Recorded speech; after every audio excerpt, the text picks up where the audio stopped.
Hello, everyone. Welcome back to the channel, Matt with Green Bar Trading. So this morning, it is very early, came in, did all my due diligence, looked at the overall market, and before I started to get involved, I am going to actually share this with you because I think this is so important to do before you trade. Get yourself a notebook, okay? Whatever you like. I personally just use a spiral notebook. You could use a yellow legal pad. I also like to write on that. I'm a little bit of a geek when it comes to the pen on the paper, like old school times, actually writing with a pen.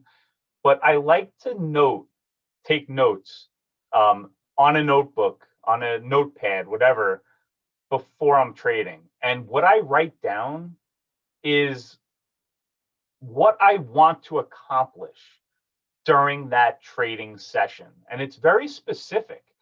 I write out everything that I have on my mind and also key questions that you have to ask yourself before you start trading, because every day in the market is different. It may be different for the market. It may be different up here. If you're not in the right mind state to trade such a volatile business and seeing real profits and losses in front of your face, then you should probably take the day off if you're not in that right mind state. So anyway, I'm going to go over with you what I do before I trade. And I'm also going to go over the trades that I have taken already today, and probably going to wrap it up here. I got to my daily goal in like the first maybe 10 minutes, 30 minutes of the day. That's where I usually notice that I start to give profits back when I get to my daily goal. Now, for my strategy, trading momentum stocks has been really good for me.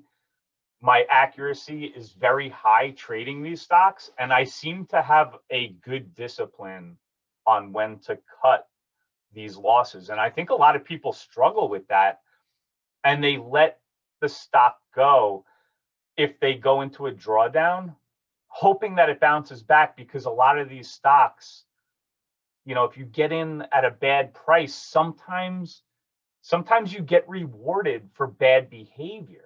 So you can hold it, and then, a half an hour later, volume starts pouring in on the name, nothing else pops up, and day traders start to trade that stock that you may be in. And it gives you, you went from red to green, and it's just a bad way to trade. You have to cut your losses if you're trading momentum stocks. Day trading is really not meant to hold on to losses. You have to have a specific stop loss. And, anyway, before you even trade, you should really be doing that, especially if you're trading with real money. You have to have the discipline. So anyway, before I trade, and I'm just going to grab my notebook right here. So before I trade, I write the day and the date at the top, because sometimes I have so many things written down on my notepad. It's crazy.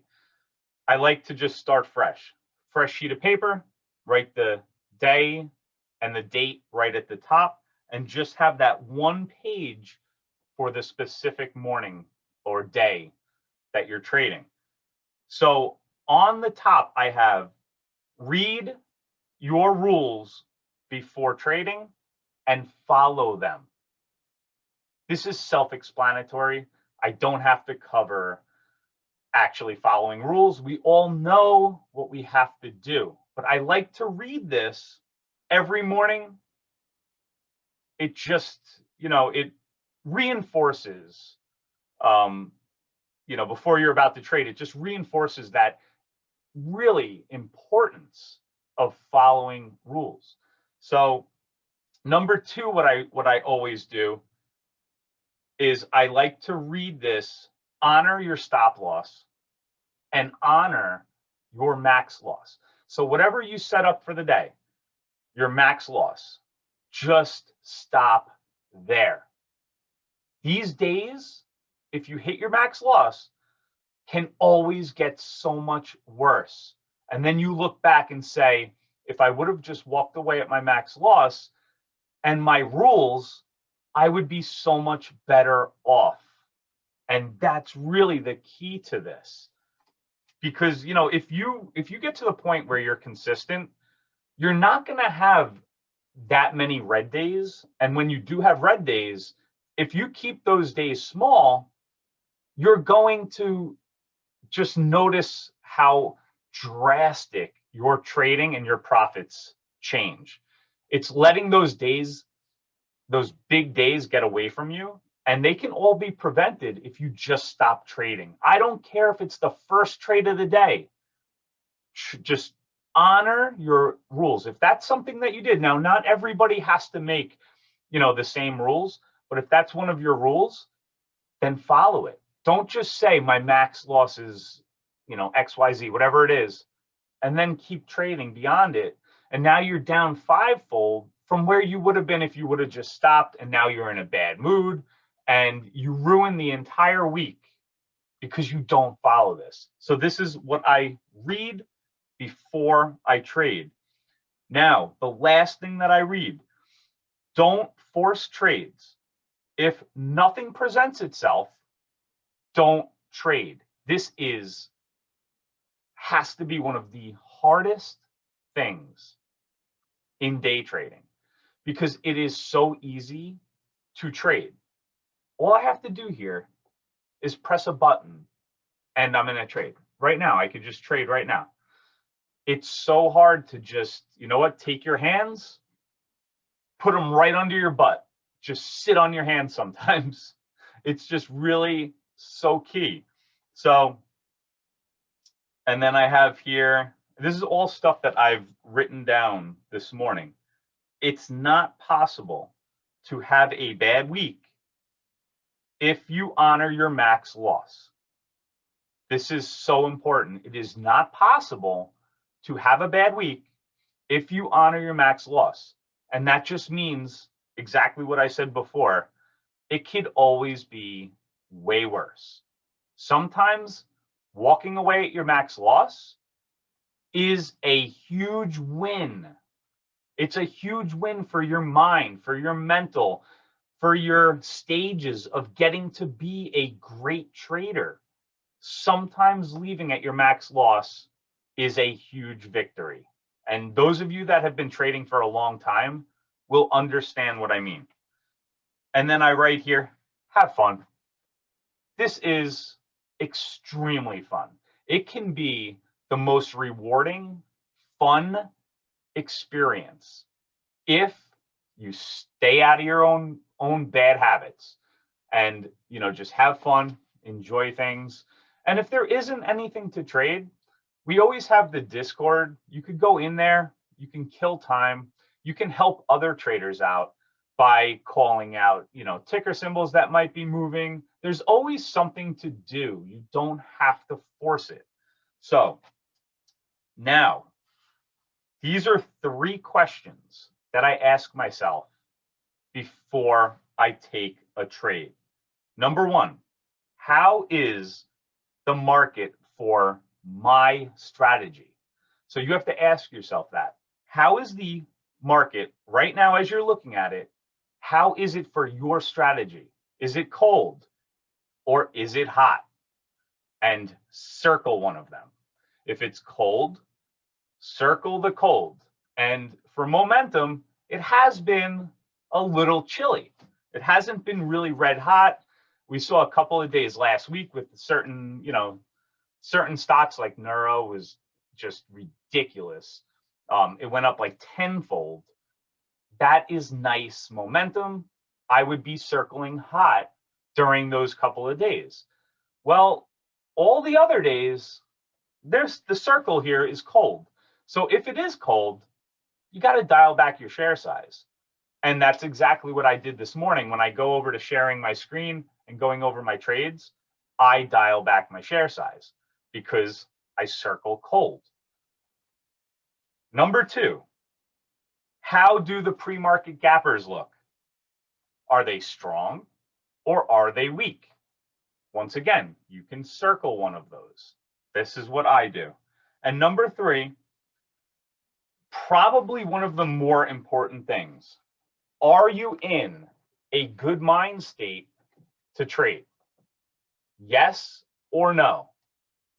And you circle it. Did you get good sleep? How do you feel?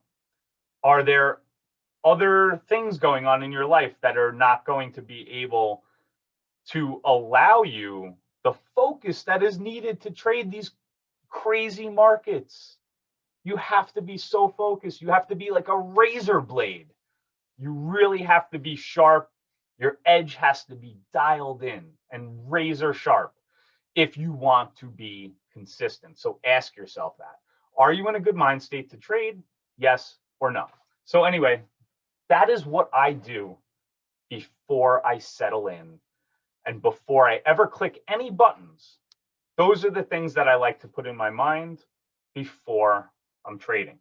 So anyway, now we're going to share the screen and we're going to go over a couple of trades that I've taken already. Okay, as you can see here, we are up $52.89. A really good end to the week. The last couple of Fridays have not been that great for me. So, you know, ending the month and ending the week on a good note can really be, you know, very good, very good for you going into the, you know, the next week and the start of the new month. On Monday, we start the new trading month of August. So I like to end on a good note. It's not that hot. I mean, it's $52, not going to change my life, but the key is I traded really well. So that goes a long way. Now we're going to start by going over the futures trade that I took this morning, and we're going to start there. So bringing that up here, these are the pre-market gappers. The top gapper does look good, and it has a catalyst. You know, the float is a little high, but it's not really trading like a sticky, slowy, you know, heavy stock. It is it's giving some, I'll get to that in a second, but it is giving some you know, possibilities there, some potential, and it did really rip up after hours yesterday. So we know that it can make moves. Now, going into what I want to show you guys is this trade here. This was my first trade of the day. And I think, well, not I think, I did. I executed really, really well on this trade.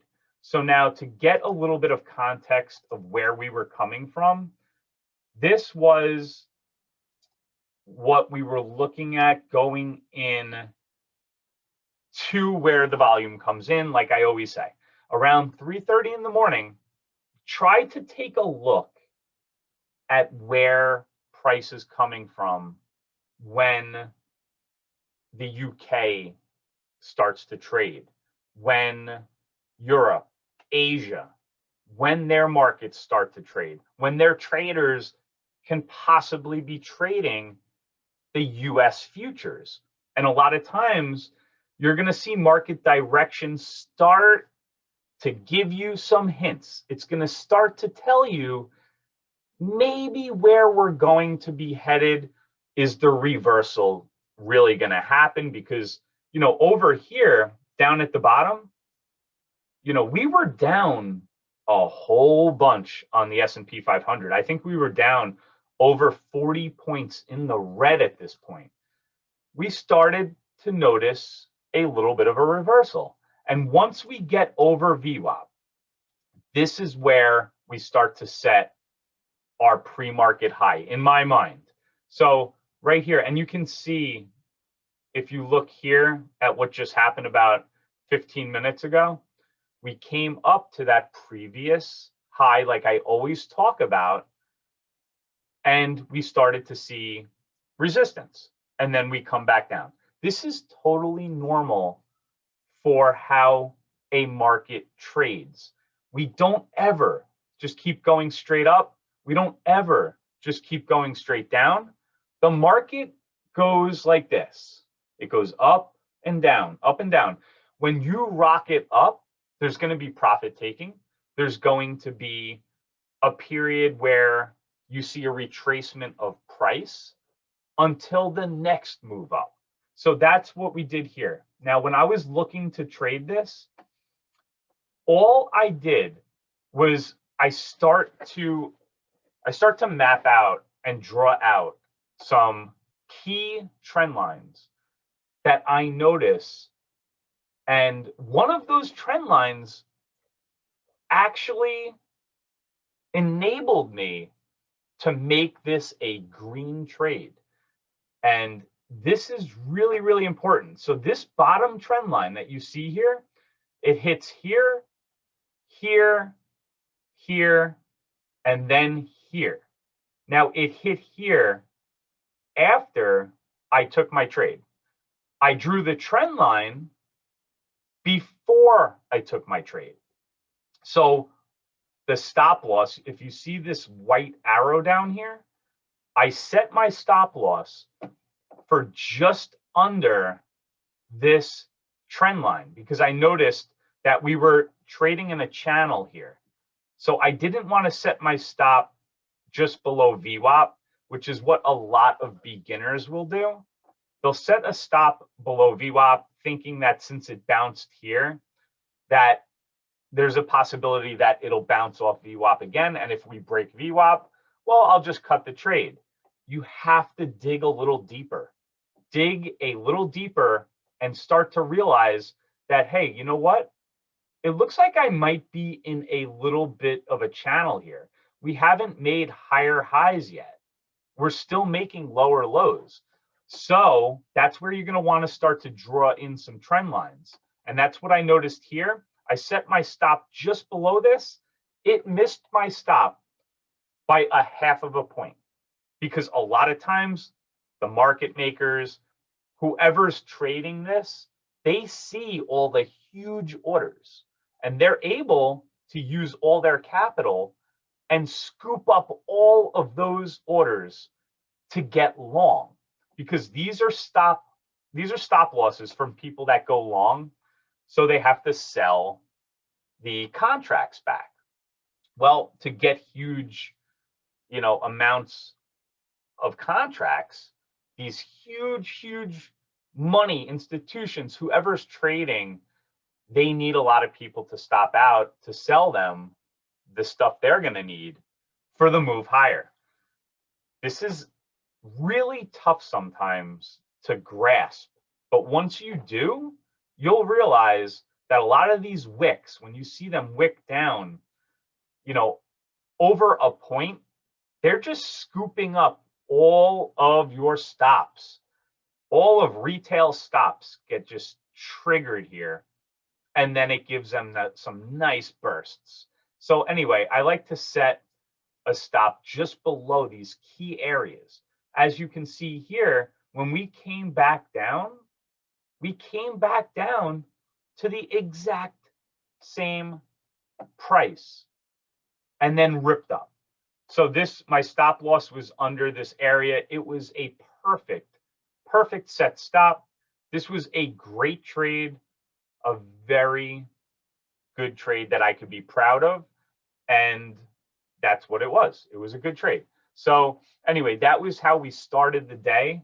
And then what I did was I traded, where are you? I traded the top gapper, ERYP. We'll take a look at that here.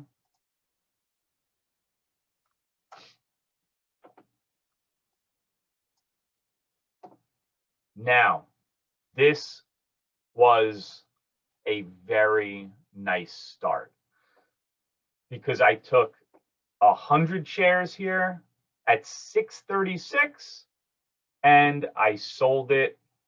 This is a 1-minute bar, by the way. Before going into this trade, I said to myself, if you break the low of this previous candle, that's where you're going to get out.